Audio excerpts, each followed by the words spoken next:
Good morning, Cougars. My name is Mr. Suarez. Hope you have a great day. Today is Thursday, March the 3rd, 2022.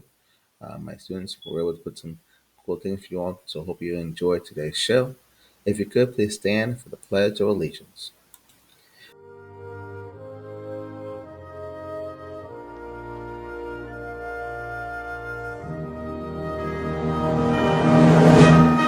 I pledge allegiance to the flag of the United States of America and to the republic for which it stands, one nation, under God, indivisible, with liberty and justice for all. As we leave Black History Month, now we're going into Women's Month. There'll be some vignettes talking about how Women's Month and also highlighting the importance that women's contribution have made throughout our world and here at Congress.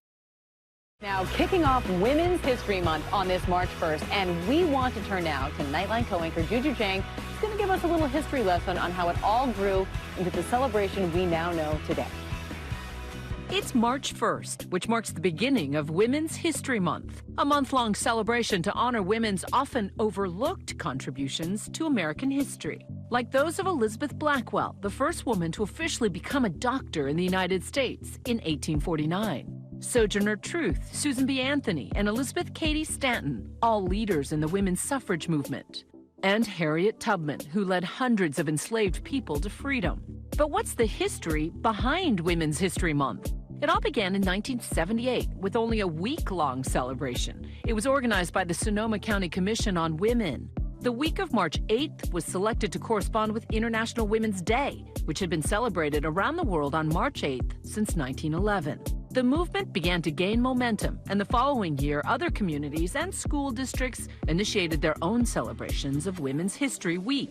Then in 1980, the National Women's History Project lobbied for national recognition, and they were heard, because in February of that year, President Jimmy Carter issued the first proclamation, which declared the week of March 8th as National Women's History Week. 6 years later, the same organization petitioned for an expansion on the event, and in March of 1987, Congress passed Public Law 100-9, proclaiming March as Women's History Month.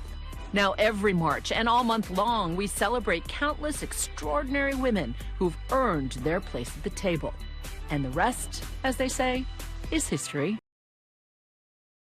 The month of March is Women's History Month, and to go into detail about how it got started, please watch this quick video. We at Congress TV would like to make the flip grid for Stanley Davis made public.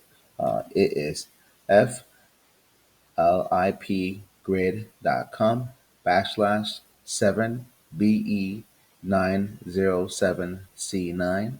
I hope that this can be a point that we can all be encourage the family. Again, flipgrid.com backslash 7BE907C9.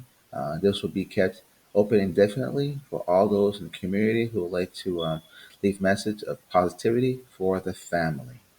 And we did have a memorable time after our recording on Monday. So thank you again for the family and for all those in the community who love SJ. Here's a message from our favorite 8th grade assistant principal, Mr. Hawkins. Spring Day Picture Day will be next Monday, March the 7th. Our Spring Picture Day will be this upcoming Monday, March the 7th. All students are required to be in dress code on Picture Day. Students will take a photo through their social studies classes. If you or your family is interested in purchasing pictures, please complete the picture packet that you received on October 8th from your sixth period teacher. If you need a new packet, please stop by and see Mr. Johnson or Mr. Hawkins in the 8th grade student services. Again, that's next Monday, March 7th. Cougars, next week is SEL week, which is March 7th through the 11th. So here's the themes. On Monday is College T-shirt Day. Tuesday is Hat Day. I don't have a hat.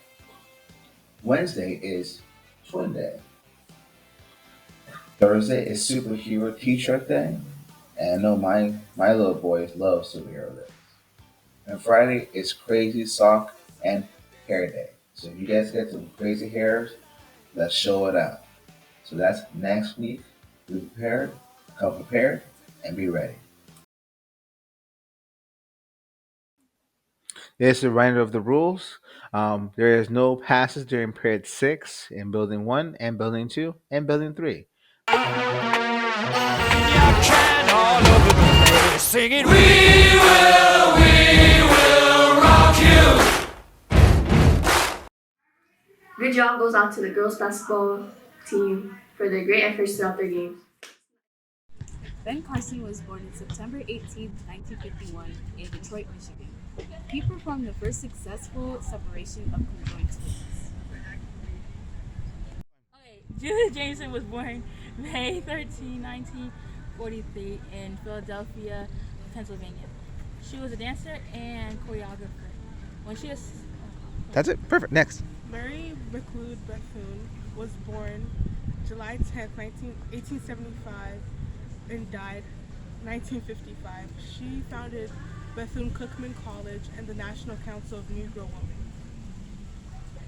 Dizzy Gillespie was born October 21st, 1917, in Sherwood, South Carolina, and died January 6, 1993, in Englewood, New Jersey. He was an American jazz trumpeter, composer, and bandleader. Cougars, we hope you have a great day. We'll see you in the hallways. And this is Cougar TV. Who's saying bye. Take care.